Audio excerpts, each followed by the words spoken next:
Welcome to YouTube channel guys. एक बार के लिए देख लेते हैं ग्लोबल मार्केट का क्या सिनेरियो है, क्या डेटा सेटअप है, किन किन चीज़ों पे ध्यान देना है। ओके, तो सबसे पहले डाउ जोन्स। जब हमारा मार्केट बंद हुआ तो डाउ 200-300 पॉइंट प्लस में था। ओके, लेकिन ओपन ऊपर हुआ और उसके बाद में कूल ऑफ हो गया है मार्केट में। ओके, तो कोई बहुत ज़्यादा मेजर ऐसा कुछ ब्रेकडाउन भी नहीं है, एक रेंज में ही मार्केट यूएस के चल रहे हैं। अगर आप मैं डेली कैंडल खोल देता हूँ इसका। ठीक है, नेस्डेक में भी आप देखेंगे सेम सीन है। आप पिछले 5 दिनों का कैंडल देखिए। पिछले 5 दिनों का अगर आप कैंडल देखेंगे तो समझ में आ रहा है कि मोर और लेस उसी रेंज में मार्केट काम कर रहे हैं। ये देखिए। Okay, same with Dow Jones. Market एक रेंज में चल रहे हैं। बेस्ट बात क्या है, अगर आप डेली चार्ट देख रहे हैं विक्स का, यूएस का, तो ये लग रहा है कि विक्स कूल ऑफ होने की तैयारी में, और हो सकता है कि विक्स एक बार के लिए 22-23 का लेवल टच करे। तो ये थोड़ा एक पॉजिटिव सिग्नल मिल रहा है कि विक्स इंक्रीज नहीं हो रहा है।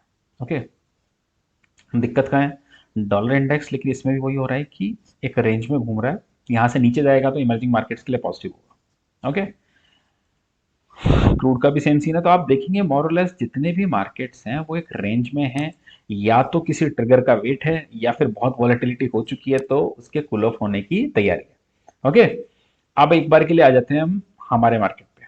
हमारे मार्केट में क्या हुआ, देखिए हमारा मार्केट क्या करता है, कोशिश करता है जनरली आजकल, जैसे मैंने पहले भी कहा था कि हमारे मार्केट पहले से फैक्टर इन करके चलते हैं कि यूएस में क्या हो रहा है क्या नहीं हो रहा है। तो अगर आप हमारे मार्केट को आप देखेंगे, जब बंद हो रहा था तो यूएस फ्यूचर्स ग्रीन में था, लेकिन सबका ये था कि एशियन मार्केट भी ग्रीन में थे, तो हमारा मार्केट अंडर परफॉर्म कर रहा है।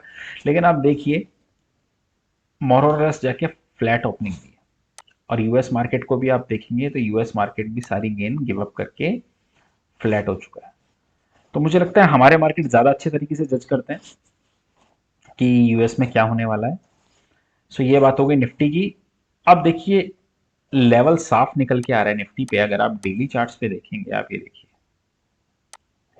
3 दिन का जो लो है वो ऑलमोस्ट ऑलमोस्ट 400 से 450 की रेंज के बीच में। इससे समझ में आ रहा है कि नीचे की तरफ का जो स्टॉप लॉस है वो आपका 450 हो गया। अगर 450 यहाँ से गया तो ये 300 जाने की तैयारी पे है। ओके, ऊपर में क्या हो रहा है, ऊपर में देखिए मैंने आपको लेवल दिया था बहुत ही क्लियरली कि 700 के ऊपर की 700 750 की क्लोजिंग मिल जाएगी तो काम हो जाएगा। आप ये देखिए इन दोनों डे का हाई ये था, तीसरे दिन क्रॉस किया लेकिन सस्टेन नहीं कर पाया। अब होना क्या चाहिए, अगर टेक्निकली प्रॉपरली देखेंगे तो 690 के ऊपर की क्लोजिंग पे काम चल जाएगा, लेकिन राउंड फिंगर लेके चलो तो 700 के ऊपर की क्लोजिंग पे काम हो जाएगा। जिस भी रेंज में मार्केट जाएगा 100-150 पॉइंट ऊपर में मिलेंगे। ये एक रेंज बाउंड सेशन चल रहा है। अगर आप डेटा देखेंगे तो उसमें भी ऐसा ही दिखाई दे रहा है। अभी डेटा डिस्कस करेंगे। बैंक निफ्टी पे आ जाते हैं। बहुत ज्यादा कुछ नेगेटिव या पॉजिटिव दोनों ही नहीं लग रहा है। हो सकता है रेंज बाउंड अभी तक पॉलिसी मीटिंग तक है। पॉलिसी मीटिंग में क्या हो सकता है एक बार के लिए बात करेंगे इस पे। सेम विद बैंक निफ्टी वही लेवल चल रहे हैं। पॉलिसी मीटिंग में देखिए क्या होने की उम्मीद है। फैक्ट ये तो गवर्नर साहब ने साफ ही बोल दिया कि रेट कट तो नो ब्रेनर है, वो तो आना ही है। बात इस चीज पे कि क्वांटम क्या रहेगा, 0.25 रहेगा, 0.4050, या कुछ लोग बात कर रहे हैं 0.75 की भी बात कर रहे हैं। मुझे लगता है जहां तक या 0.40 या 0.50 होना चाहिए, इससे ज्यादा नहीं होना चाहिए। और अगर इतना होता है तो उसके बाद कमेंट्री क्या आती है, अगर उसके बाद गवर्नर साहब ये कमेंट्री देते हैं कि देखिए मोटा मोटा हमने पॉइंट, अगर 0.5 बढ़ाते हैं तो 0.90 टोटल बढ़ चुका होगा, 0.4 बढ़ाएंगे तो 0.8 के हमने एक बार बढ़ा लिया है। उसके बाद हम डेटा देखेंगे। अभी श्योर नहीं है कि नेक्स्ट मीटिंग में रेट हाइक होना ही होना है। उसके बाद हम डेटा देखेंगे और उसके अकॉर्डिंगली एक्शन लेंगे, तो शायद मार्केट पॉजिटिवली ले सकता है इस चीज को। दूसरी चीज, मुझे नहीं लगता इस बार सीआरआर छेड़ा जाएगा। अगर सीआरआर नहीं छेड़ा गया तो बेटर है बात। और डेटा भी कुछ ऐसा ही इंडिकेशन दे रहे हैं। मैं आता हूं, पहले एक बार कल का डेटा देखते हैं, मतलब आज के मार्केट से पहले का डेटा। ओके, क्यों मैं इस पे बात कर रहा हूं उस पर भी आएंगे। आप देखिए इससे पहले क्या हुआ, इंडेक्स लॉन्ग अनवाइंड कर दिए 5000 कॉन्ट्रैक्ट, और शॉर्ट भी अनवाइंड करके गए थे। ठीक है सर, स्टॉक में लॉन्ग अनवाइंड। लेकिन अब जो मैं दिखाना चाह रहा हूं वो देखिए, स्टॉक फ्यूचर 48,000 कॉन्ट्रैक्ट जो शॉर्ट थे वो अनवाइंड किए। ओके, यहां पे क्या था, कॉल लॉन्ग लेके गए 80-85 हजार, पुट भी लेके गए, सॉरी, कॉल लॉन्ग लेके गए और कॉल शॉर्ट की 80-85 हज़ार, उसके बाद पुट लॉन्ग लेके गए 60,000 और उसके करस्पॉन्डिंग 18,000 पुट शॉर्ट। अब उसके बाद में आज का डेटा देखिए आप, लॉन्ग भी लेके गए हैं और शॉर्ट भी लेके गए इंडेक्स फ्यूचर में। अब पिछले दिन 50,000 कॉन्ट्रैक्ट शॉर्ट अनवाइंड किए थे स्टॉक फ्यूचर्स में, आज 35,000 और अनवाइंड कर दी, मतलब शॉर्टिंग कम हो रही है स्टॉक्स में, इंडेक्स में भी असर नहीं दिख रहा है। कॉल जो लॉन्ग लेके गए थे वो हटा दी, स्क्वायर ऑफ कर ली। इसके अलावा जो कॉल शॉर्टिंग का डेटा था, ओके, कॉल लॉन्ग के साथ में जो कॉल शॉर्ट था वो भी आप ये देखिए 12,000 कम कर लिया। कमाल की बात कहाँ हो रही है कि जो पुट लॉन्ग था, जो पुट लॉन्ग था उसमें 5-6 हज़ार कॉन्ट्रैक्ट्स अनवाइंड किए हैं और पुट में शॉर्टिंग की है 13,000 कॉन्ट्रैक्ट्स की। तो डेटा ये बता रहा है कि नीचे के लेवल पे आज जब मार्केट नीचे गया तो पुट को शॉर्ट किया गया है, तो ये मार्केट को एक स्ट्रेंथ देता है। अगर लेकिन बात वही, अगर ग्लोबल मार्केट एक रेंज में रहता है तो मुझे नहीं लगता कि कोई दिक्कत आने वाली है। अब दो स्टॉक्स पे देख लेते हैं सब जिन पे मुझे लग रहा है कि कुछ दिक्कत आ सकती है। पहला स्टॉक है आईएक्स, इंडियन एनर्जी एक्सचेंज। देखिए इस स्टॉक में क्या हो रहा है, इस स्टॉक पे आप एक चीज देखिए, देखिए महंगा स्टॉक है, इसमें कोई दो राय नहीं है, ओके, पी काफी ज्यादा है इस स्टॉक का, लेकिन आप एक चीज देखिए हो,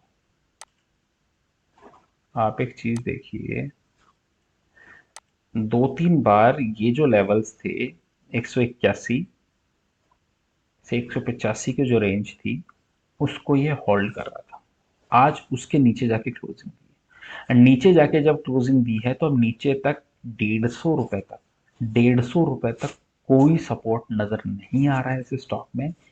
तो थोड़ा कॉशियस होना चाहिए क्योंकि टेक्निकली कोई सपोर्ट नहीं है, ओके, कोई भी सपोर्ट नहीं दिख रहा है। अगर मार्केट गिरा यहाँ से तो स्टॉक अच्छा खासा फॉल दिखा सकता है। दूसरा स्टॉक जिसपे मैं बहुत टाइम से बेरिश हूँ और मैं तब से कह रहा हूँ कि स्टॉक से दूर रहो आप, वो है आरबीएल बैंक।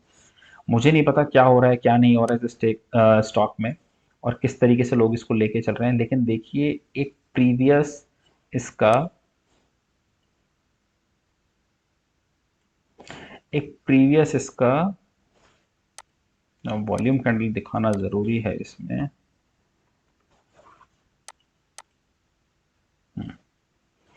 प्रीवियस लो था एक स्टॉक का, ओके,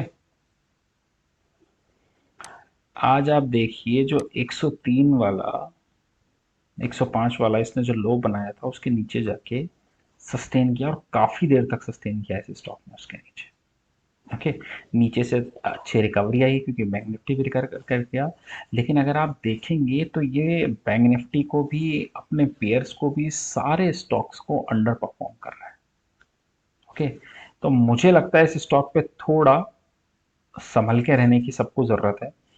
अगर ये स्टॉक एक बार के लिए, अगर ये स्टॉक यहाँ पे थोड़ा और अच्छे से दिखेगा आई थिंक, क्योंकि यहाँ पे थोड़ा ओवरलैप हो जाती है कैंडल्स, मैं यहाँ दिखाता हूँ तो शायद ज्यादा अच्छे से समझ में आएगा। ठीक है, आप ये देखिए, इसका एक लो है 101 रुपये 50 पैसे का, आज ये ऑलमोस्ट ऑलमोस्ट आई थिंक 103 साढ़े 3 तक गया था। जिस दिन ये स्टॉक 100 के नीचे क्लोज हो गया, जिस दिन ये स्टॉक 100 के नीचे क्लोज हो गया, मुझे लगता है इस स्टॉक का जो पैटर्न है वीकली पे डेली पे बहुत ही ज़्यादा बेयरिश हो जाएगा।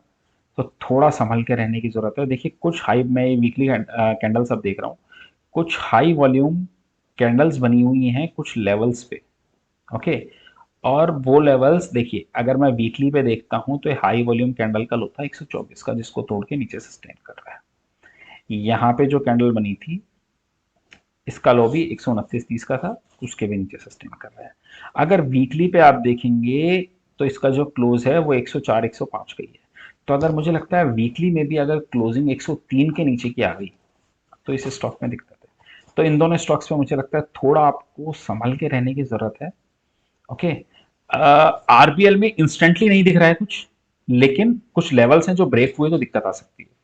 आईएक्स में लेकिन कुछ सपोर्ट नजर नहीं आ रहा है, तो स्टॉक स्पेसिफिक एक्शन रहेगा। अभी लग रहा है मार्केट एक रेंज में ही रहना चाहिए। आई होप आप लोगों को वीडियो ठीक लगा होगा, अच्छा लगा तो लाइक कमेंट शेयर कर दीजिए। Thank you for watching.